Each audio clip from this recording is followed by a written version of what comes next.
Meus queridos, no vídeo anterior sobre modelos biométricos, eu deveria ter iniciado uma revisão estatística de alguns conceitos fundamentais, para que fosse facilitado o entendimento do conteúdo que a gente ia abordar. Porém, acabei fazendo cagada e não fiz isso, né?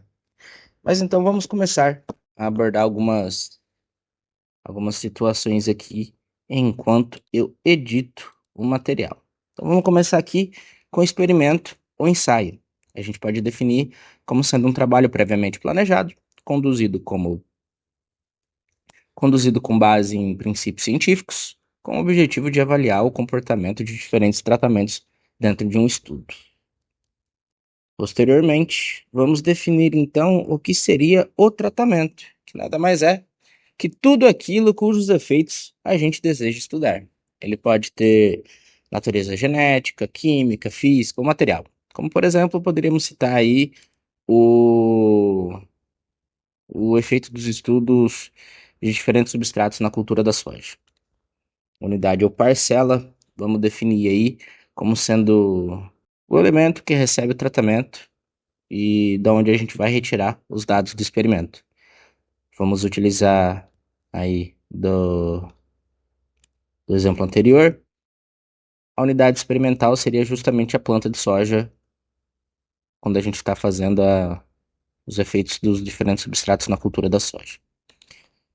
Mais para frente, teremos então o delineamento experimental, que vai ser justamente a forma como a gente vai distribuir os tratamentos e conduzir o experimento, considerando situações que podem interferir justamente nos resultados ou não. Seu principal objetivo é justamente reduzir os efeitos de fatores externos que possam ou não comprometer a análise dos dados. Entre os principais delineamentos que nós podemos destacar seria justamente o DIC, seria o delineamento inteiramente casualizado, o DBC, que é o delineamento em blocos casualizados, o delineamento em quadrado latino e alguns outros aí que eu não vou me recordar no exato momento. Mas um outro conceito importante que a gente pode citar é justamente o conceito de população ou conjunto inverso.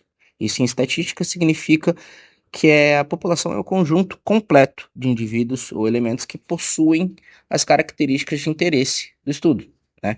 Por exemplo, a gente pode citar aí, em um estudo de soja no Brasil, a população corresponderia justamente a todas as plantas de soja existentes no país, considerando todas as variáveis possíveis.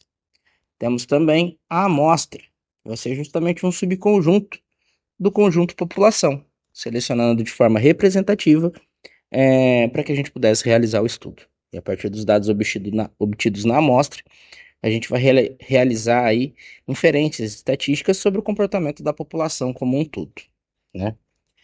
É, Nós temos também a questão dos fatores não controlados e a variação aleatória, né?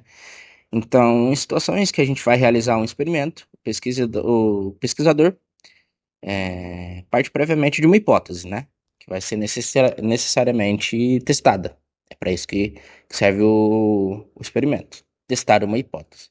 E durante a execução desse estudo, os dados coletados servirão como base para verificar se essa hipótese é ou não verdadeira, certo?